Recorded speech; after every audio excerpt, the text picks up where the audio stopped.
여론조사가 공개되자 친석계가 집단으로 패닉에 빠졌습니다. 끝난 선거라고 생각했던 판이 완전히 뒤집히기 시작한 겁니다.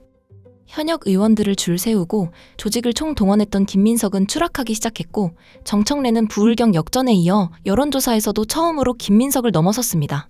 전화면접 조사에서도 격차는 사실상 사라졌습니다. 그런데 이번 대역전에는 친석계가 절대로 인정하고 싶지 않은 더 충격적인 이유가 숨어 있습니다.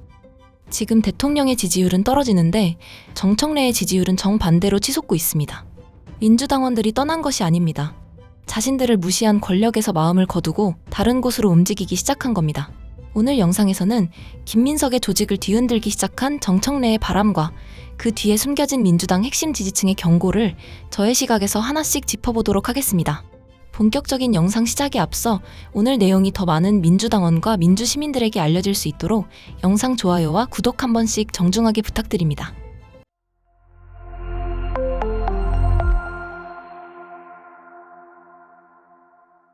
결과부터 보겠습니다. 여론조사꽃 ARS 조사에서 정청래 후보는 42.5%, 김민석 후보는 37.3%를 기록했습니다. 정청래가 김민석을 5.2%포인트 앞섰습니다. 전화면접 조사에서는 김민석 28.0%, 정청래 27.9%, 차이는 불과 0.1%포인트였습니다. 사실상 동률입니다. 민주당 지지층만 놓고 봐도 흐름은 똑같았습니다.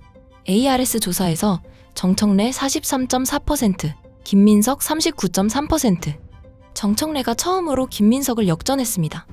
전화면접 조사 역시 김민석 34.1%, 정청래 33.9%로 격차는 고작 0.2%포인트였습니다. 부울경에서 예상 밖의 역전승을 거둔 데 이어 여론조사에서도 판이 완전히 뒤집히기 시작한 겁니다. 중요한 것은 지금의 숫자만이 아닙니다. 정청래는 상승하고 있고 김민석은 하락하고 있습니다. 선거에서 가장 무서운 후보는 현재 앞서 있는 후보가 아닙니다. 계속해서 격차를 좁히며 바람을 만들어내는 후보입니다. 김민석에게는 조직이 있습니다. 현역 의원들이 있고 지역위원장들이 있고 다음 공천을 바라보며 줄을 선 정치인들이 있습니다. 그런데 그렇게 많은 사람을 세워놓고도 정청래 한 사람의 상승세를 막지 못했습니다. 사람은 줄 세웠지만 당원의 마음은 줄 세우지 못한 겁니다. 친석계가 패닉에 빠진 이유도 바로 여기에 있습니다. 자신들이 믿어왔던 공식이 무너지기 시작했습니다.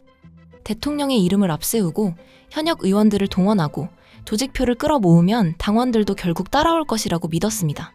하지만 현실은 반대였습니다. 이재명 대통령의 지지율은 하락하고 친석계가 밀어주는 김민석도 하락하는데 정청래는 정반대로 상승하고 있습니다. 여론조사꽃 ARS 조사에서 이재명 대통령의 긍정평가는 46.8%, 부정평가는 51.7%였습니다. 해당 조사에서 처음으로 부정평가가 긍정평가를 넘어섰습니다.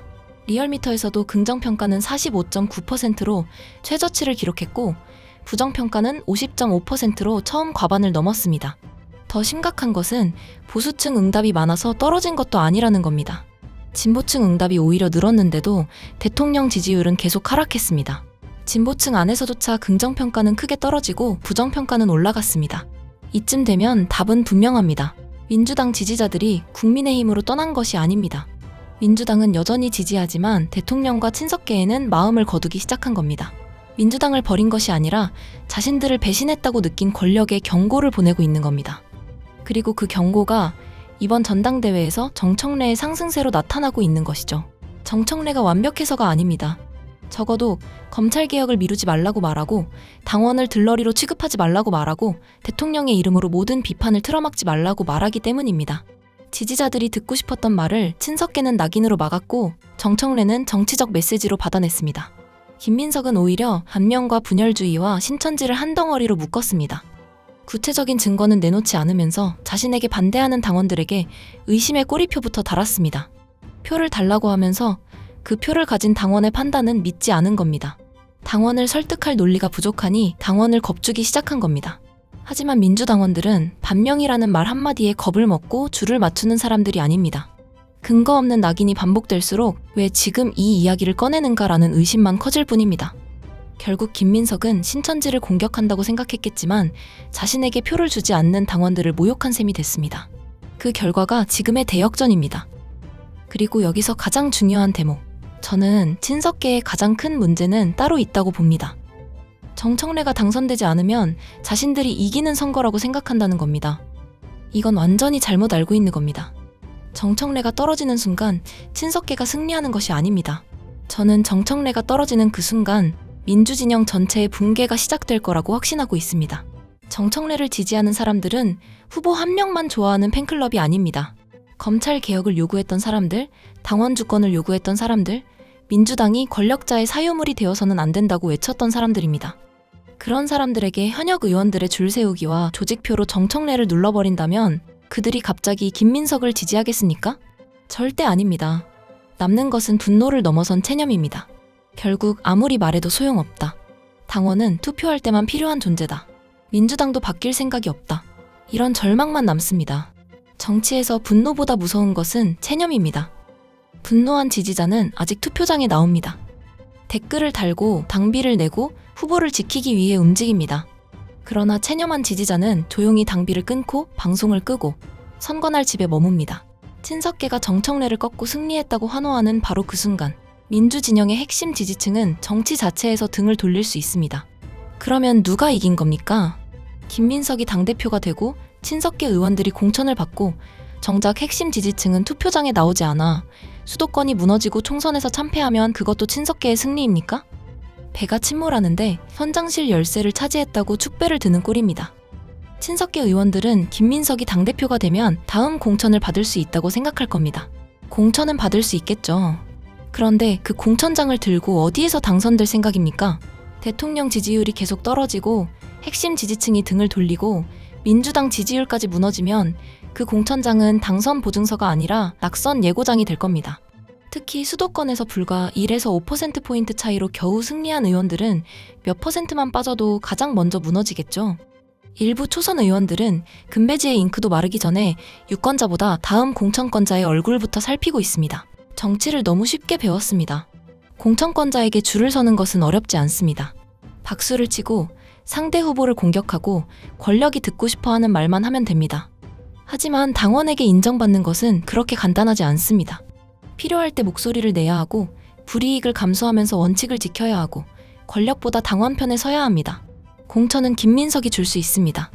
하지만 금배지는 유권자가 줍니다. 친석계는 공천만 받으면 선거가 끝난다고 생각하지만 유권자에게 공천은 후보 명단에 이름이 올라왔다는 뜻에 불과합니다.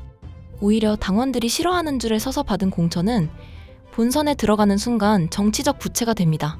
이번 전당대회의 본질은 정청래와 김민석 두 사람만의 대결이 아닙니다.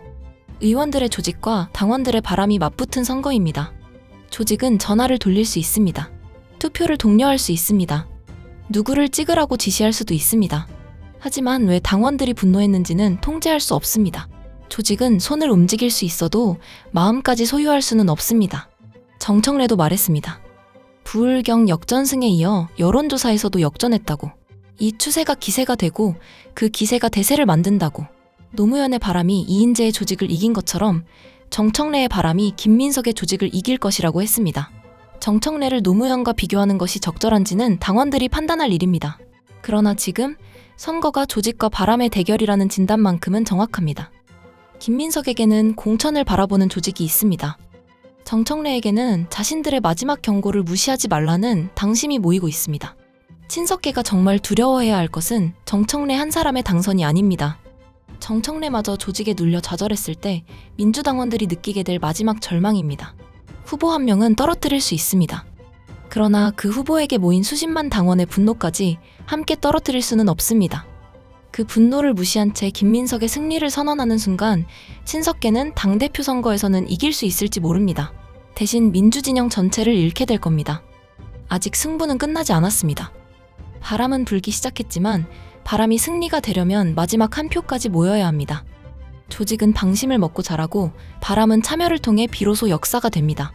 끝까지 방심하지 맙시다. 저는 우리의 집단지성이 결국 조직을 이겨낼 것이라 믿습니다. 시청자 여러분은 어떻게 생각하십니까?